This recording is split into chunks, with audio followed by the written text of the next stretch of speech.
Un texte écrit et interprété par Louis Courdan et Théophile Jonglet.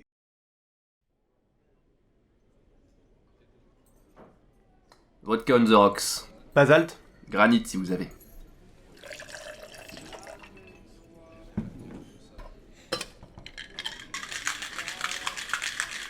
Pas grand monde aujourd'hui. C'est lundi. Et alors, vous avez quand même bien des clients en semaine, non? Pas à 10h du matin. Vous faites quoi dans la vie, vous? Je suis barman. Ah bah oui.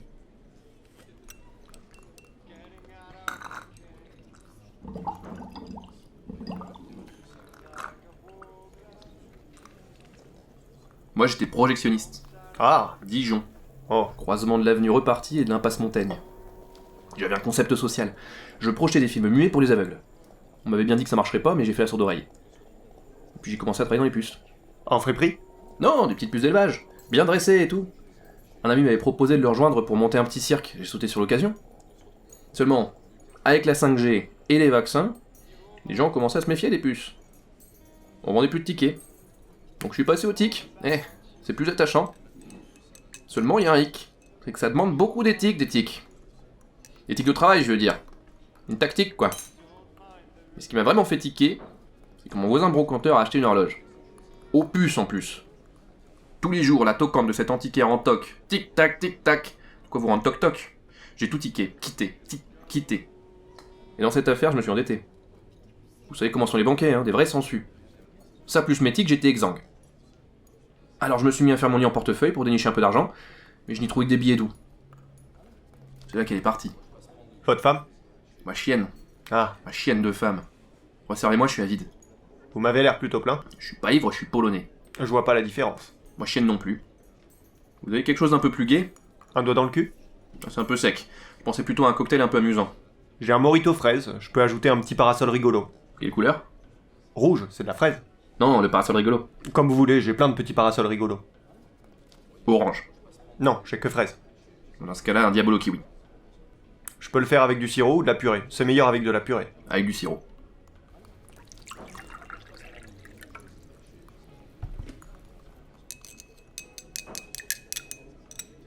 Et voilà. Un petit parasol.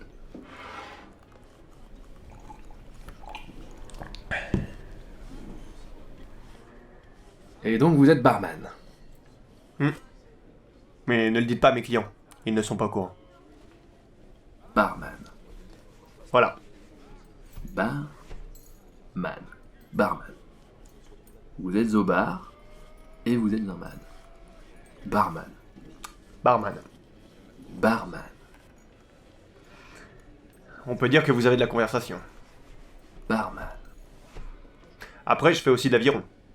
Avironiste. Vous avez des enfants? Ma femme en voulait un, j'en voulais deux. On en a trois. Un pour elle, deux pour moi.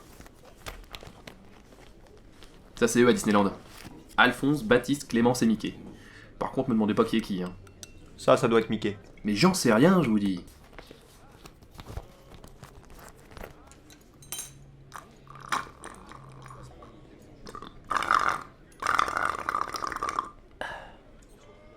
Il est où mon verre? Je l'ai bu. Non, mon verre. Puisque je vous dis que je l'ai bu. C'est un bar ici, me dites pas que c'est la première fois que vous voyez quelqu'un boire un verre. Pas entier, contenant, contenu et petit parasol rigolo inclus. Désolé, j'ai tendance à prendre les choses littéralement. Vous êtes kleptomane? Mais non, puisque je vous dis que je l'ai bu, votre verre, je l'ai pas volé. Je ne sais pas, vous me dites que vous prenez des choses. Oui, mais au pied de la lettre. Les lettres n'ont pas de pied. Bien sûr que si, une lettre sans pied, ça ne tient pas debout. De toute façon, il n'y a pas de lettre ici. Si, sur la devanture. Et bah ça, par exemple, je l'ai prise. Ainsi, monsieur est un littéral. Non, un latéral. C'est-à-dire, Je prends tout de travers. même en buvant. D'ailleurs, ça me reste en travers de la gorge. Votre femme? Non, le petit parasol rigolo. C'est ouvert sur la descente. C'est dangereux, imaginez que ça ait cassé, vous auriez pu... Excusez-moi, je vous coupe, mais vous commencez à me les briser. Puis je crois bien que ça a cassé, en plus. Le verre? Non, ma femme, cette chienne de la casse.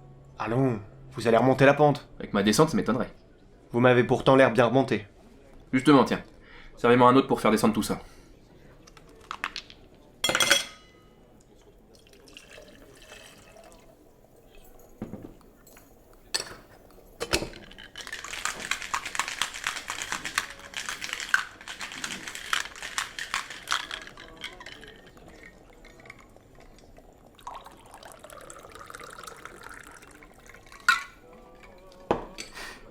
En tout cas, je suis désolé pour votre verre.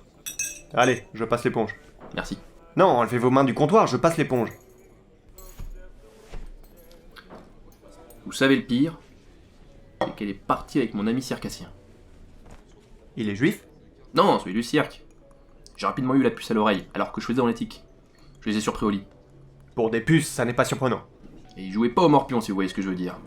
Les puces? Non, ma femme est le dresseur de puces. Je lui ai dit, alors comme ça, Pupus, tu sautes sur le premier venu. Non, le deuxième, le premier n'a pas voulu.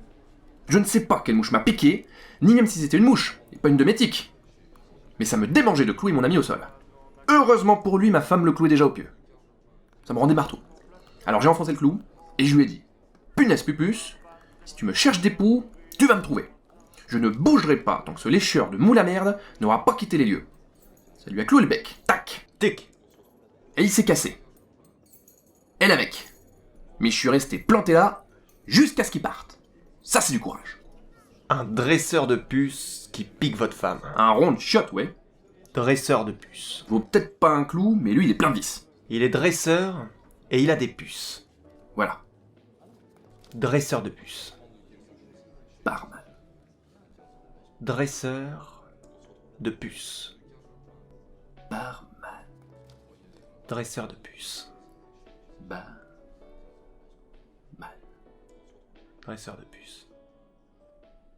Barman. Dresseur Bar. de Man. puces. Barman. Dresseur de puces. Dresseur de puce. Barman. Dresseur de man. Bar à puces. Barpuce.